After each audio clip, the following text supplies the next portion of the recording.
Olá, bem, hoje a gente vai falar, infelizmente, dessa tragédia que foi o acidente com o avião da Voipaz, né? Porque tem a questão do direito dos familiares dos passageiros. O voo era da Voipaz, mas tinha um contrato de compartilhamento com a TAM. A TAM também pode ser acionada pelos familiares das vítimas. Muito boa tarde, Bárbara. Muito boa tarde, ouvintes da Nova Brasil FM.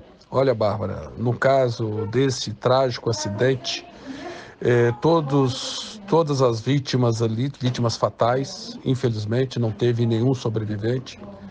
Agora os familiares é que vão ter que acionar a companhia e, neste caso, tem todo o direito à indenização e, conforme a idade do passageiro, maior a indenização e dependendo também do valor que ele tinha de remuneração, o ganho mensal dele, porque vai calcular aí a indenização dentro de uma expectativa de vida de até em média de 75 anos, que é a expectativa média da população brasileira.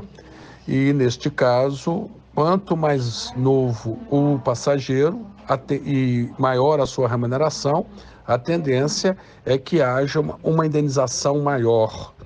E também aquele que tem um valor mensal menor de remuneração e seja mais velho, a tendência é ter uma indenização menor. Por isso que não se pode falar numa indenização uniforme para cada familiar de passageiro. E depende também das circunstâncias, essa indenização, que vão ser apuradas aí na questão do voo da Voipaz. Se for comprovada uma culpa grave por parte da companhia, se for comprovada uma culpa grave na falta de manutenção adequada, a indenização pode subir muito em função dessa situação, porque aí vai ser calculada na forma aí dos chamados danos morais. E com relação à TAM, ela tinha um code share, um compartilhamento, na verdade, um contrato de compartilhamento de aeronave com a Voepes. Tanto é que vários passageiros, quando foram embarcar, foram no balcão da TAM, porque lá não tem Voipes, o código da Voipes, tinha o da própria Latam para o voo, porque a TAM também operava esse voo em compartilhamento de aeronaves. Tinha lá o LA tal. Então, esse LA são todos os códigos de voo da TAM. Então, nesse caso, os familiares de passageiros que contrataram o voo diretamente com a TAM, esses familiares podem acionar sim a TAM.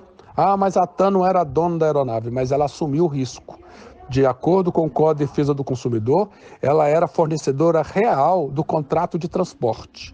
Não importa qual aeronave fazia esse trajeto, se era da própria companhia ou de terceiros, como era o caso da Voipes. Mas como o contrato foi feito com a Latam, então, neste caso, a Latam terá aí que responder junto aos familiares por toda indenização. Não pode dizer a Latam que ela era uma mera vendedora de passagem.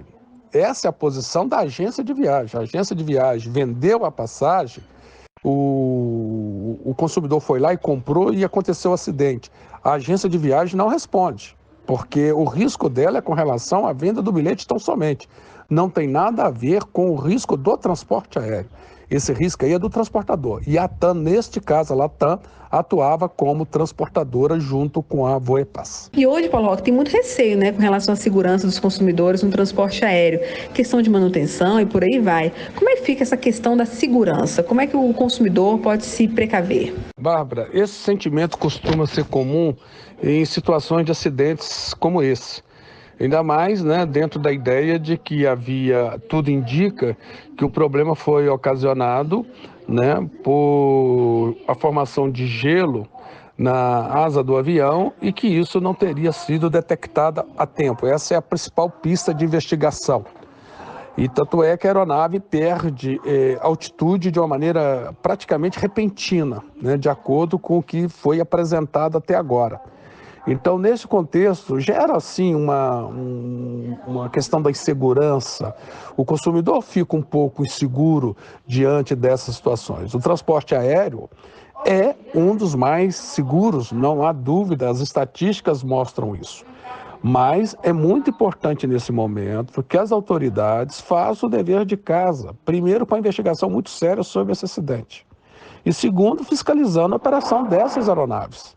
Está aí a ANAC, está o CENIPA, do órgão do Ministério da Aeronáutica, ele faz todo o trabalho de investigação para prevenir acidentes. Então, tudo que vier dessa investigação é muito importante.